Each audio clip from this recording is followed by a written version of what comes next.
iyong pong pagtatala ng bagong world record ng Pinoy weightlifting rising star na si Albert Ian de los Santos. Bumuhat siya ng 187 kilograms sa 71 kilo clean and jerk event ng IWF World Junior Championship sa Egypt. Pinasag nito ang dating record na 186 kilos. Opo, na dati rin po niyang hawak. Nagawa yan ng 19 years old sa kabila po ng kanyang injury sa likod at ang pagkamatay po ng kanyang ama kamakailan lamang. Sa kabuuan po nagtala ng total lift na 326 kilograms si De Los Santos. Dahil dyan nakakuha siya ng tig-isang ginto sa clean and jerk at sa total lift. Alam mo, kayang-kaya ni Gil Custodio yan. Oo naman, Gil. Andiyan ba si Gil? Oo, nandyan si Gil. Actually, nagpa-practice na ngayon ng weightlifting. Kaya ni Gil Nga lamang, nung binuhat niya, medyo may... Dapat kasi nag-osteoguard siya para di masakit ang likod. Oo. In Sige. fairness, ano. O, ito naman mga Bigat kapatid. yan, no? Sobra. 195? 187. Gosh, eto mga kapatid. Maganda pong panapos ng 71 Alex. kilo clean and... Clean Okay. jerk. Oo. Clean Ano bang and pinaka-mabigat na nabuhat mo? So, nung ikaw ang ay pinakamabigat ko na buhat. Hindi ko naalala. Ikaw ang 90 kilos, ano? 90 kilos. Ang bilis mo, ah. Ang bilis mo, nanggigigil ako sa'yo. Manuel Lennon eh. Oo. Ako bang, mga ilang kilo pa ba ako noon, yung mga panahon na yun, na binuhat mo ako? Yung di ba sinakay mo kasi ako noon sa jet ski eh. Tama naman. Nung binuhat kita, Oo. por Diyos por Santo, 140 kilos. Lalong Hindi pounds, pwede. kilos.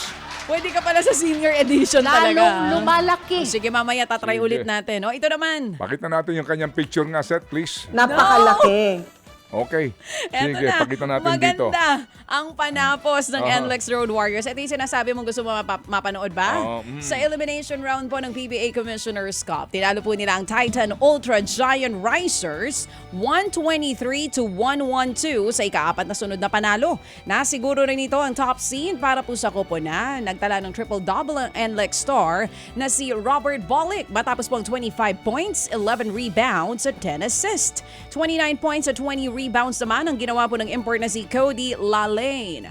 Papasok sa playoffs ang Road Warriors na may 10 wins at 2 losses. May 2 wins at 9 losses naman ang Titan matapos po ang ika-6 na sunod na pagkatalo. So Coach Jong, mukhang ito ho yata yung ating chance na ngayon na talaga namang pumasok na sa finals. Baka na naman po magkaroon ng twice to beat. Anyway, nakaligtas po naman ang Magnolia Hot Shots sa isa pong dominanteng performance ni TNT Tropang 5G import si Bol Bol.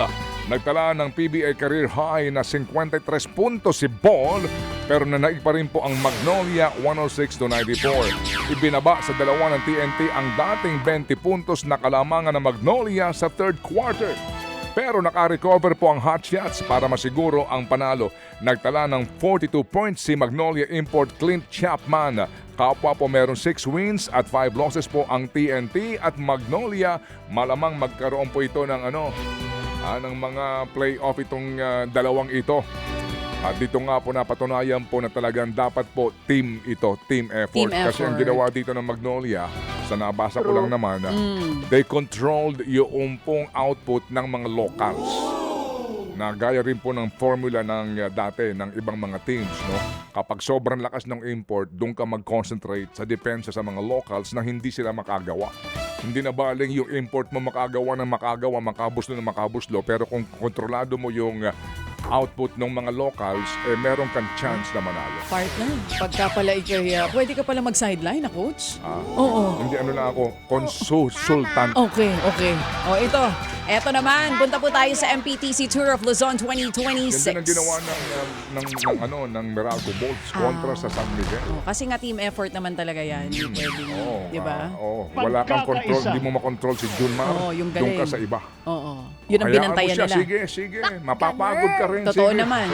Hindi niya kaya isalba lahat. Oo, tama. O ito naman ako mga kapatid. Ito team effort din. Pero kailangan yung pinaka-star nila, iba rin yung husay pagdating sa pagpadyak. Dahil nga po mga kapatid, napalawig pa ng Russian cyclist sa si Nikita Shulchenko ang kanyang lamang sa MPTC Tour of Luzon 2026. Wagi si Nikita Shulchenko sa stage 7 ng event. isang individual time trial sa Pagudpud, Ilocos Norte. Nagtala po ng oras na 30 minutes and 6 seconds ang pambato ng LCW UAE Cycle. Pangalawa po ang LCW teammate na si Yusel Arrefai, habang pangatlo sa stage, 6 winner na si Min Kyung-ho.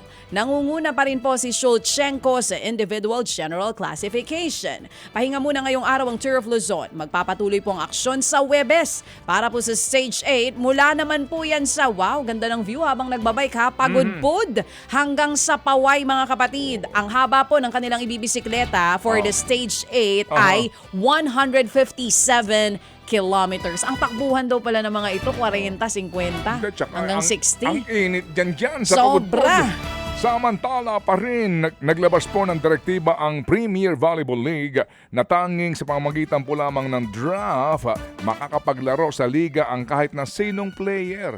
Ibig sabihin, bawal na po makipagnegosasyon sa kahit na anong koponan ang mga nais makalaro sa liga. Sakop din nito ang mga manlalarong mapipiling maglaro sa Alas Pilipinas. Magugunitang pinarutang po ang posibilidad ng tinatawag na Alas Pilipinas Draft para nga po masagot ang issue ng availability. Umana ito noon ng iba't ibang reaksyon mula sa volleyball community, kabilang po sa mga players mismo. Dagdag pa ng PVL, kailangan pong aprobado muna ng kanilang mga clubs bago po makapaglaro sa alas ang mga players. Alinsunod yan sa patakaran po ng FIVB, ang global governing body ng volleyball. Mga kapatid, patuloy po kayong tumutok sa 105.9 True FM para sa totoong balita, impormasyon, music and entertainment. Mag-subscribe sa aming YouTube channel at podcast at sundan nyo kami sa Facebook, Instagram, X at TikTok sa True Network PH. Bisitahin din po ang aming official website, truefm.ph. At panoorin din kami sa True TV Signal, Channel 19. Kami po ang 105.9 True FM. Laging true sa'yo, kapatid.